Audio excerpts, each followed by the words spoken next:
ఓం శ్రీమాత్రే నమః. ఛానల్లోకి స్వాగతమండి. కర్కాటక రాశి వారికి అదృష్ట సమయం వచ్చేసింది. ఎంతో కాలంగా మీరు ఎదురు చూస్తున్న 10 శుభవార్తలను జూలై 17వ తేదీ తర్వాత వినబోతున్నారు. ఈ శుభవార్తలు మీ జీవితంలో ఆనందాన్ని తీసుకువస్తాయి. మరి జూలై 17 తర్వాత ఈ రాశి వారు వినబోతున్న ఆ శుభవార్తలేంటి? ఈ శుభవార్తలు వినడానికి ముందు మీరు ఎటువంటి ప్రవర్తన కలిగి ఉండాలి, ఎవరితో మీరు జాగ్రత్తగా ఉండాలి, అలాగే ఏ దేవతారాధన చేయాలి అనే అంశాలతో పాటుగా ఈ రాశి వారి గురించి కొన్ని ఆసక్తికరమైన విషయాలను ఈ వీడియోలో మనం వివరంగా తెలుసుకుందాం. కానీ అంతకంటే ముందుగా మీరు కనుక మన ఛానల్ని ఇప్పటి వరకు సబ్స్క్రైబ్ చేసుకోకపోతే సబ్స్క్రైబ్ చేసుకొని పక్కనే ఉన్న బెల్ ఐకాన్ నొక్కి ఆల్ సెలెక్ట్ చేసుకుంటే మేము ఇలాంటి వీడియోస్ అప్లోడ్ చేయగానే ముందుగా మీకు నోటిఫికేషన్ వస్తుంది. అలాగే వీడియో ఎక్కడా కూడా స్కిప్ చేయకుండా చివరి వరకు చూస్తేనే మేమేం చెబుతున్నామో మీకు పూర్తిగా అర్థమవుతుంది. ఇక వివరాల్లోకి వెళ్ళిపోతే, మిగిలిన రాశులన్నింటికంటే కూడా ఈ రాశి వారిని చాలా ప్రత్యేకమైన వారుగా జ్యోతిష్య శాస్త్రంలో చెప్పబడి ఉంది. మరి ఈ రాశివారు ఎందుకంత ప్రత్యేకమంటే, వీరికున్నటువంటి సహాయం చేసే గుణం, కార్యదీక్షత, కార్యదక్షత, సంయమన పాలన వంటి అనేక అంశాలను కలిగి ఉండటం వల్ల ఈ రాశివారు అందరికంటే ప్రత్యేకమైన వారుగా చెప్పొచ్చు. అయితే ఈ రాశివారు ఈ సమయంలో మీరు జాగ్రత్తగా ఉండాలి. ఈ సమయంలో మీరు చేయవలసిన పని ఏంటంటే, ముఖ్యంగా మీరు ఎటువంటి పరిస్థితుల్లోనైనా మౌనంగా ఉండటానికి ప్రయత్నించండి. ఇలా కనుక మీరు కొద్దిగా ఓర్పు పట్టి మౌనంగా ఉన్నట్లయితే ఇప్పటిదాకా మీరెవ్వరూ వినని 10 శుభవార్తలు మీరు వింటారని చెప్పటంలో ఎటువంటి సందేహం లేదు. అయితే మీ ముందు నవ్వుతూ మాట్లాడే కొందరు వ్యక్తులు వెనక నుండి మీ నాశనం కోరుకుంటున్నారు. వారెవరు అనే విషయం ఈ వీడియో చివరి వరకు చూస్తే మీకు అర్థమవుతుంది. ముఖ్యంగా 3 వ్యక్తులు మీ జీవితంలో మీరు పైకెదగకూడదని మీ నాశనాన్ని కోరుకుంటూ ఉన్నారు. ఆ 3 వ్యక్తుల్లో 2 స్త్రీలు, 1 పురుషుడు మీ శత్రువులతో చేరి మీ శత్రువులకి అనుకూలంగా ప్రవర్తిస్తూ మీ నాశనాన్ని కోరుకుంటున్నారు. ఈ సమయంలో మీరు అనుకున్న పనులు అనుకున్నట్లుగా జరగాలి, ధనలాభం కలగాలి, అందరికంటే ముందుండాలి అనుకున్నట్లయితే కనుక మీరు ఏం చేయబోతున్నారు అనే విషయాలను ఇతరులకు అస్సలు చెప్పకండి. మౌనం వహించండి. ఎందుకంటే మీరు జీవితంలో ఎదగటం ఇష్టం లేనివారు ఖచ్చితంగా మీ మాటలు వింటే మీ నాశనాన్ని కోరుకుంటారు. అంతేకాదు, ఈ సమయంలో మీరు ఈ కొన్ని జాగ్రత్తలు పాటించినట్లయితే ఖచ్చితంగా మీరు శుభవార్తలు వింటారు. కుటుంబంతో సంతోషంగా ఉంటారు. ఏ ఒక్క దేవుణ్ణి ప్రార్థిస్తే 2 దేవుళ్ల అనుగ్రహం కలుగుతుందో మీకు తెలుసా?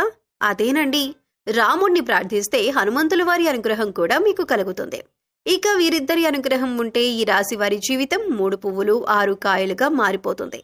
మరి ఆంజనేయ స్వామి వారికి ఇష్టమైన మంగళవారం రోజున మాంసాహారం తినకుండా రాములు వారిని అలాగే హనుమంతుల వారిని ప్రార్థించినట్లయితే మీ మనసులో ఉన్న కోరిక త్వరగా నెరవేరుతుంది. అంతేకాదు, ఇలా చేయటం వల్ల రాములు వారి అలాగే హనుమంతుల వారి అనుగ్రహం కూడా మీపై పరిపూర్ణంగా ఉంటుంది అని చెప్పటంలో ఎలాంటి సందేహం లేదు. ఇక అనేక రకాలుగా శని దోషాలతో బాధపడేవారు, అంటే ఏలినాటి శని, అర్ధమ శని, అర్ధాష్టమ శని, ఇలా అనేక రకాలుగా శనితో కలిగే ఎటువంటి దోషాల నుంచైనా బయటపడాలి అంటే మంగళవారం నాడు ఆంజనేయ స్వామి వారిని విశేషంగా పూజించాలి. మరి ఇటువంటి పూజ చేసేటప్పుడు మాంసాహారం తినకుండా చేస్తే విశేషమైన ఫలితాన్ని పొందుతారని పండితులు చెబుతున్నారు. ముఖ్యంగా ఉదయాన్నే, అంటే భోజనం చేయటానికి ముందే పూజ ముగించుకుంటే మంచిదని తెలియజేస్తున్నారు. అయితే ఈ వీడియోని మీరు చివరి వరకు చూస్తేనే మీరు చేయకూడని తప్పులతో పాటుగా ఏ వ్యక్తులతో మీరు దూరంగా ఉండాలి అనే అంశాలైతే మీకు వివరంగా తెలుస్తాయి. అలాగే వీడియో నచ్చితే లైక్ చేసి మన ఛానల్ని సబ్స్క్రైబ్ చేసుకోవటం మర్చిపోకండి. ఇక మీరు చేయకూడని తప్పేంటి అంటే, మీరు కోపాన్ని అదుపులో ఉంచుకోవాలి. అలాగే కోపంలో ఉన్నప్పుడు ఎదుటి వారిని ఎంత మాట పడితే అంత మాట అనకూడదు. అలాగే ఎదుటి వారిని దూషించకూడదు. ముఖ్యంగా మీ దగ్గర లేని వ్యక్తి గురించి ఎదుటి వారితో నెగిటివ్గా చెప్పకూడదు. అలాగే వాడకూడని పదాలు వాడుతూ ఎదుటి వారిని దూషించటం కూడా మానుకోవాలి. ఎప్పుడైతే మీరు వాడకూడని పదాలు వాడతారో, అది ఇంట్లో కానీ, మీరు పనిచేసే సంస్థలో కానీ, ఇరుగు పొరుగు వారితో కానీ ఎక్కడైనా సరే ఎటువంటి పదాలు వాడినప్పుడు లక్ష్మీదేవికి ఆగ్రహం కలుగుతుంది. మిమ్మల్ని వదిలి వెళ్లిపోతుంది. అప్పుడు మీరు పేదరికం అనుభవించవలసి వస్తుంది. ప్రత్యేకించి ఈ సమయంలో మౌనంగా ఉండాలి. ఈ జాగ్రత్తలు తీసుకుంటే కనుక ఈ రాశివారు ఈ సమయంలో శుభవార్తలను ఖచ్చితంగా వింటారు. మీరు అనుకున్న పనుల్లో విజయాన్ని కూడా సాధిస్తారు. మిమ్మల్ని ఎవరైనా రెచ్చగొట్టినా సరే, అనకూడని మాటలని మిమ్మల్ని ఆవేశపరిచినా కూడా మీరు ఈ సమయంలో మౌనంగా ఉండటం వల్ల అనేక ప్రయోజనాలను పొందుతారు అనటంలో ఎలాంటి సందేహం లేదు. కొద్దిగా ఓర్పు వహించినట్లయితే కనుక జీవితంలో మీరు శుభవార్తలను వింటారు. అంతేకాదు మీరు జాగ్రత్తగా ఉండవలసిన ఇంకొక అంశం ఏమిటంటే అందరినీ నమ్మి మీరు డబ్బు అప్పుగా ఇచ్చినట్లయితే కనుక మీకు డబ్బు తిరిగొచ్చే అవకాశాలు చాలా తక్కువగా ఉంటాయి. ఈ విషయాన్ని మీరు గమనించాలి. ఎందుకంటే ఎవరిని పడితే వారిని నమ్మి డబ్బిచ్చినట్లయితే మీ అవసరాలకు డబ్బు లేక మీరు చివరికి ఇబ్బంది పడవలసి వస్తుంది. మనకి ఉన్నంతలో దానం చేయటం, హెల్ప్ చేయటం తప్పు కాదు. కాకపోతే మనం చేయలేని సహాయాన్ని కూడా మీ భుజాల మీద వేసుకుని చేయటం వల్ల మీరు చిక్కుల్లో పడే అవకాశం ఉంటుంది. ఈ విషయాన్ని మీరు గమనించాలి. ఇక 6 అనే అక్షరంతో పేరు మొదలయ్యేవారు ఎవరైనా ఉంటే అటువంటి వ్యక్తుల వల్ల మీ జీవితంలో కష్టాలు అధికంగా వస్తాయి. కాబట్టి అటువంటి వ్యక్తులు ఎవరో మీరు పరిశీలించి అభ్యర్థులకు మీరు దూరంగా ఉండటం మంచిది. అలాగే కష్టాల్లో ఉన్న వారికి మీకు వీలైనంతగా సహాయం చేయండి. దీనివల్ల మీరు అదృష్టాన్ని పొందొచ్చు. అంతేకాదు ఈ రాశివారు ఎవరినైనా మంచి పొజిషన్కి తీసుకువెళ్లాలి అనుకుంటే అలా చేసే శక్తి ఈ రాశివారికి ఉంటుంది. వీరికున్న పలుకుబడిని ఉపయోగించి వీరికి కావలసిన వాళ్లని అందలమెక్కించగలుగుతారు. మీరు ఎవరినీ కూడా గుడ్డిగా నమ్మకూడదు. మీకు ఏదైనా కష్టం వచ్చినా ఎదుటివారితో చెప్పటం కంటే కూడా ఆ దేవుడి వద్ద చెప్పుకోవటం అనేది చాలా మంచిది. అంతేకాదు ఒక రకంగా దేవుడి దగ్గర చెప్పుకోవటం వల్ల మీ కష్టాలను దేవుడు విని వెంటనే తీరుస్తాడు.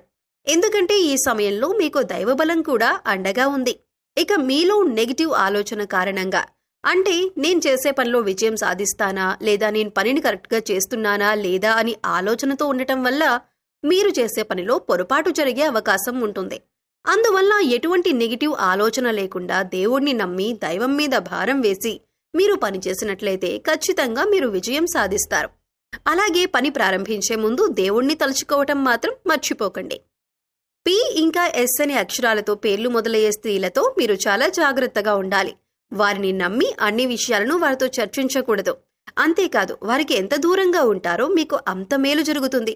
అలాగే ఆర్ అనే అక్షరంతో పేరు మొదలయ్యే మగవారితో కూడా ఈ రాశివారు దూరంగా ఉండాలి. ఎందుకంటే ఈ ఇద్దరు స్త్రీలు ఇంకా పురుషుడు మీ నాశనాన్ని కోరుకునే వారిలో ఉండే అవకాశం ఉంది. ముందు చెప్పుకున్న విధంగా ఈ అక్షరాలతో పేర్లు మొదలయ్యే ఇద్దరు స్త్రీలు అలాగే ఒక పురుషుడితో మీరు చాలా జాగ్రత్తగా ఉంటే మీ జీవితంలో మీరు ముందుకు వెళతారు. అలాగే మరిన్ని యోగవంతమైన ఫలితాలను పొందటానికి ఈ సమయంలో మీరు చేసుకోవలసిన దేవతారాధన చూసుకున్నట్లయితే గురువారం నాడు దత్తాత్రేయ, దక్షిణామూర్తి వంటి గురుస్వరూపాల ఆలయాన్ని దర్శనం చేసుకోండి. మాస శివరాత్రి రోజున శివుడికి అభిషేకం చేయించుకోండి. అలాగే సోమవారం నాడు శివుడికి విశేషంగా పూజ చేసుకున్నట్లయితే జీవితంలో ఉన్నతి పొందుతారు. సో చూశారు కదండి, కర్కాటక రాశివారు ఈ సమయంలో ఏ విషయాల్లో జాగ్రత్తలు తీసుకోవాలి, అలాగే 9వ తారీఖు తర్వాత మీరు ఎటువంటి శుభవార్తలు వినబోతున్నారు, అలాగే ఈ సమయంలో మీరు ఏ వ్యక్తులతో జాగ్రత్తగా ఉండాలి అనే అంశాలతో పాటుగా ఈ సమయంలో మీరు చేసుకోవలసిన దేవతారాధన గురించి ఈ వీడియోలో మనం వివరంగా తెలుసుకున్నాం కదా. ఈ వీడియో మీకు నచ్చినట్లయితే లైక్ చేయండి.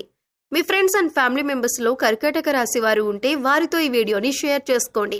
అలాగే ఇప్పటి వరకు మన ఛానల్ని కనుక సబ్స్క్రైబ్ చేసుకోకపోతే సబ్స్క్రైబ్ చేసుకొని పక్కనే ఉన్న బెల్ ఐకాన్ నొక్కి ఆల్ సెలెక్ట్ చేసుకుంటే మేము ఇలాంటి వీడియోస్ అప్లోడ్ చేయగానే ముందుగా మీకు నోటిఫికేషన్ వస్తుంది.